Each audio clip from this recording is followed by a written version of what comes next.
Breaking news update নিয়ে আমি হাজির হয়েছি। চলুন জেনে নিই আজকের আলোচিত সব ঘটনা। 1 জুলাই থেকে সরকারি কর্মকর্তা কর্মচারীদের নতুন বেতন কাঠামো বাস্তবায়ন শুরু। প্রথম আলো। অস্ট্রেলিয়ায় স্ত্রী ও 2 সন্তানকে হত্যা করে পুলিশে খবর দিলেন বাংলাদেশি। যুগান্তর। 3 ভূমি সেবা মেলার উদ্বোধন করলেন প্রধানমন্ত্রী। কালের কণ্ঠ। 4 ভারতের মানচিত্র বদলে যাবে, পাকিস্তানের প্রতিরক্ষামন্ত্রীর হুঁশিয়ারি। ইত্তেফাক। 5 সিলেট সীমান্তে বিএসএফের গুলি, বিজিবির পাল্টা জবাব।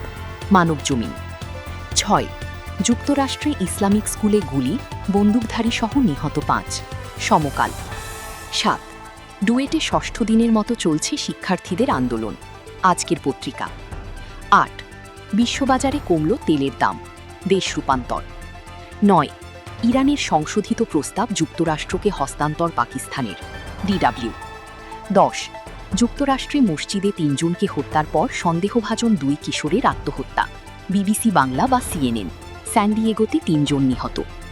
11 ভারতে নাগরিকত্ব পেতে হলে বাংলাদেশিদের জন্য পাসপোর্ট সংক্রান্ত বিষয়ে এলো নয়া নিয়ম, 2009 সালের বিধি সংশোধন। আনন্দবাজার পত্রিকা।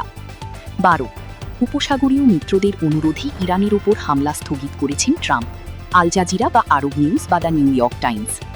13 ইরান যুদ্ধ নিয়ে অচলাবস্থার মাঝেই সংযুক্ত আরব আমিরাত ও সৌদিতে নতুন ড্রোন হামলার খবর, রয়টার্স। 14 কোনো চুক্তি নেই, পিছু হটাও নেই, যুক্তরাষ্ট্র ইরান অচলাবস্থায় নতুন সংঘাতের ঝুঁকি, রয়টার্স।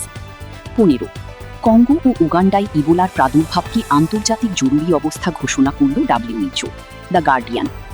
16 ট্রাম্প সেই বৈঠকের পর চীনের সাথে সম্পর্ক জোরদারে পুতিন, ফ্রান্স 24। সবশেষ খবরের সাথে থাকুন। সর্বশেষ আপডেট পেতে সাবস্ক্রাইব, লাইক, শেয়ার এবং কমেন্ট করতে ভুলবেন না। আরও বিস্তারিত জানতে আমাদের ওয়েবসাইট ভিজিট করুন www.allbanglanewspaperportal.com।